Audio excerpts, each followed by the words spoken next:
Hey everyone, welcome back to my channel. இன்றைக்கி நம்ம பார்க்க போகிறது ஒரு ஹெல்த்தியான டாக்கோஸ் ரெசிபி. இது வந்து பசங்களோட லஞ்ச் பாக்ஸுக்கு கொடுத்து விட்றதுக்கு கரெக்டாக இருக்கும். இது ரொம்ப பெரிய விஷயம்லாம் இல்லைங்க. இதுக்கு குக் பண்ணி வச்சுருக்கிற பொட்டேட்டோவை நல்லா மேஷ் பண்ணி எடுத்து இதுக்கு கூட கொஞ்சம் வெஜிடபிள்ஸ் ஆட் பண்ணி ஒரு பேட்டை மாதிரி ரெடி பண்ணிக்கணும். அதுக்கப்புறம் அதை வந்து நம்ம தோசைக்கல்லில் வச்சு சூடு பண்ணி அப்புறம் சப்பாத்தி மாதிரி ரெடி பண்ணி நம்ம இந்த ஸ்டஃபிங்கை உள்ளே வச்சு ரெடி பண்ணுறது தான். இதுக்கு வந்து நான் இப்போ பொட்டேட்டோவை ஆல்ரெடி குக் பண்ணி வச்சுருந்தேன். இதை நான் மேஷ் பண்ணி எடுத்துக்கிறேன். இதுக்கு கூட நம்ம கையில் என்ன வெஜிடபிள் இருந்தாலும் ஆட் பண்ணிக்கலாம். இது லைக் காலிஃப்ளவரோ இல்லை ப்ரோக்கோலி இல்லை க்ரீன் பீ அந்த மாதிரி என்ன வேணாலும் நம்ம யூஸ் பண்ணிக்கலாம்.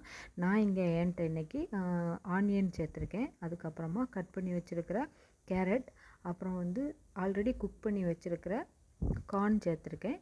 அப்புறம் பன்னீர் வந்து நான் கொஞ்சம் உடச்சி வச்சுருக்கிறேன், அதையும் சேர்த்துக்கிறேன்.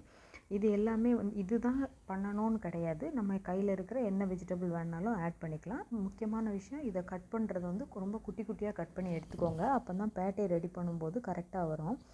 இதில் வந்து நான் இப்போ வந்து ஜீரக பொடி சேர்த்துருக்கேன், அப்புறம் கொஞ்சமாக மஞ்சள் பொடி, அப்புறம் வந்து வத்தல் பொடி சேர்க்குறேன், அப்புறம் வந்து கரம் மசாலா, இது இவ்வளவு சேர்த்து இதுக்கு கூட கொஞ்சம் சால்ட்டும் ஆட் பண்ணிக்கோங்க. சால்ட்டும் ஆட் பண்ணி இதை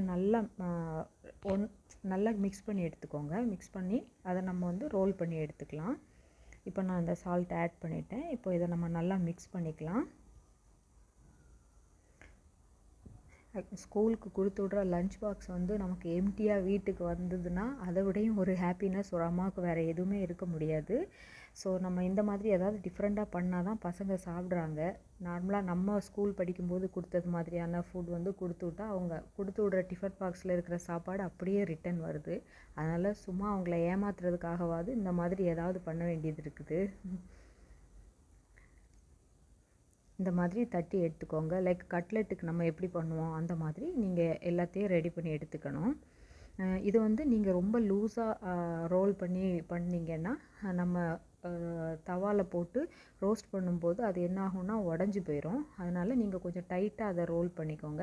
அதுக்காக தான் வந்து இந்த வெஜிடபிள்ஸ் கட் பண்ணுறது வந்து ரொம்ப குட்டி குட்டியாக கட் பண்ணணும். பெருசாக இருந்துச்சுன்னா நம்மளால் இப்படி பண்ண முடியாது. அதே மாதிரி பொட்டேட்டோவை மேஷ் பண்ணுறதும் வந்து நல்லா லம்ப் இல்லாமல் நல்லா மேஷ் பண்ணிக்கணும். இப்போ வந்து நான் அதை தட்டி எடுத்துட்டேன். இப்போ தோசைக்கல் அடுப்பில் வச்சாச்சு. இப்போ நம்ம இதில் வந்து நீங்கள் ஆயில் ஆட் பண்ணிக்கலாம், இல்லை பட்டர் ஆட் பண்ணிக்கலாம், இல்லைனா கீ ஆட் பண்ணிக்கலாம். உங்களுக்கு எது பிடிக்குமோ நீங்கள் அந்த மாதிரி ஆட் பண்ணலாம். அதாவது பசங்க எது விரும்புவாங்களோ அந்த மாதிரி நீங்கள் ஆட் பண்ணிக்கலாம். நான் இங்கே வந்து ஆயில் தான் யூஸ் பண்ணியிருக்கேன். ஆயில் ஹீட் ஆன உடனே நம்ம தட்டி வச்சுருக்குறோம்ல அந்த வெஜிடபிளோட அதை வந்து நம்ம இதில் வச்சு ஹீட் பண்ணி எடுக்கணும். ஸோ இது வந்து ரெண்டு சைடுமே இது ஆல்ரெடி வெஜிடபிளில் பொட்டேட்டோ மட்டும்தான் குக் ஆகிருக்கு. கேரட் அப்புறம் வந்து பன்னீர் அதெல்லாம் வந்து ஆனியன் அதெல்லாம் வந்து குக் ஆகலை. அதனால் கொஞ்சம் இது வந்து ரோஸ்ட் ஆகிற அளவுக்கு நீங்கள் பண்ணி எடுத்துக்கோங்க. அப்போ தான் கொஞ்சம் கரெக்டாக இருக்கும். இல்லைனா ரொம்ப பச்சையாக இருக்கிற மாதிரி இருக்கும். இதிலே நீங்கள் வந்து இந்த மிக்ஸுக்கு கூட நீங்கள் வந்து அரிசி மாவு இல்லைன்னா கடலை மாவு அந்த மாதிரி நீங்கள் ஆட் பண்ணிக்கிட்டிங்கன்னா இன்னும் உங்களுக்கு கொஞ்சம் உடையாமல் இருக்கும். நான் அந்த மாதிரி எதுவும் ஆட் பண்ணல. உங்களுக்கு தேவைன்னா நீங்கள் ஆட் பண்ணிக்கலாம். இப்போ அது குக் ஆகிற டைமில் வந்து நம்ம சப்பாத்திக்குள்ளது ரெடி பண்ணிக்கலாம். நான் ஏற்கனவே சப்பாத்தி மாவு ரெடி பண்ணி வச்சுருந்தேன். இப்போ நம்ம இதை வந்து திரட்டிக்கலாம். குட்டி குட்டியாக நான் இப்போ பண்ணுறதுனால என் கையில் இருக்கிற ஒரு சின்ன போல் வச்சு தான் நான் இதை கட் பண்ணி எடுக்க போகிறேன். உங்கள்கிட்ட ஏதாவது டப்பாவில் உள்ள மூடியெல்லாம் இருக்கும்ல, நீங்கள் அதை வச்சு கூட கட் பண்ணலாம். இல்லை சின்ன சின்ன டிஃபன் பாக்ஸ் இருந்ததுன்னா அதோட கேப் கூட எடுத்து வச்சு நீங்கள் கட் பண்ணிக்கலாம்.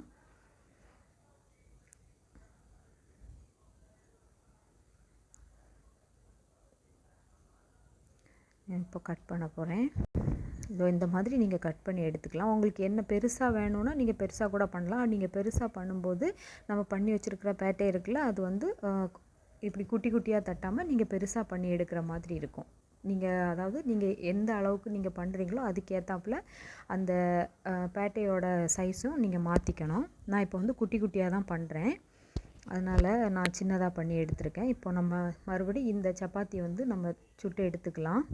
இது வந்து ரொம்ப ஓவராக கிறிஸ்பாகாமல் பார்த்துக்கோங்க. அப்படி கிறிஸ்ப் ஆச்சுதுன்னா நம்மளால் வந்து அந்த டாக்கோஸில் வர மாதிரி ஃபோல்ட் பண்ண முடியாது. அதனால் ஓரளவு குக் ஆனால் போதும். ஏன்னா இதை எடுத்துகிட்டு நம்ம மறுபடியும் திரும்பவும் எண்ணெயில் வச்சு நம்ம சூடு பண்ணுவோம்.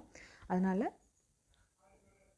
ரொம்ப ரோஸ்ட் ஆகாமல் பார்த்துக்கோங்க. இந்த அளவுக்கு குக் ஆனால் போதும்.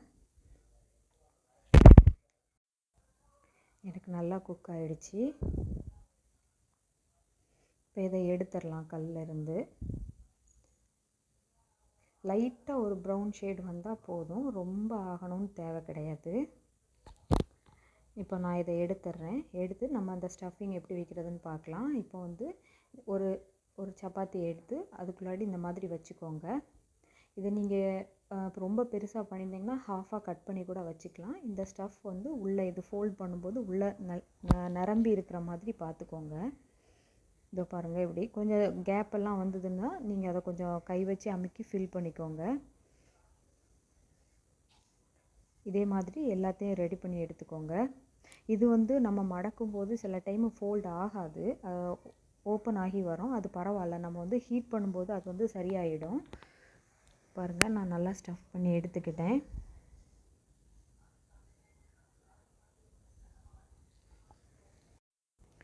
எல்லாத்தையும் ரெடி பண்ணியாச்சு. இப்போ நம்ம வந்து தவாவில் வச்சிடலாம்.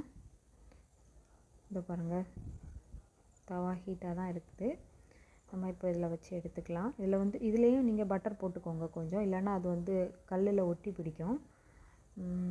இந்த மாதிரி வச்சு ரோஸ்ட் பண்ணி எடுத்துக்கணும். இப்போ நம்ம வைக்கிறோம்ல, இந்த டைம் வந்து 2 சைடுமே நல்லா கொஞ்சம் ப்ரௌன் ஆகிறது மாதிரி பார்த்துக்கோங்க. கொஞ்சம் ஓப்பன் ஆகி வரும், அது பரவாயில்ல. நம்ம மறுபடி திருப்பி போடும்போது வந்து அது ஸ்டிக் ஆகிக்கிறோம்.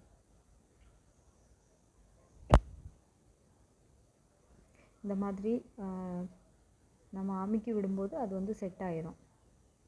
இப்போ நம்ம திருப்பி போடும்போது அது கரெக்ட் ஆயிரும் பாருங்கள். இந்த மாதிரி கொஞ்சம் நல்லா குக் பண்ணிக்கோங்க. அதே மாதிரி தீ வந்து அதிகமாக இருக்கக்கூடாது, மீடியம் ஹீட்லேயே வச்சுக்கோங்க. இப்போ பாருங்கள், இப்படி செட் ஆகிடும்.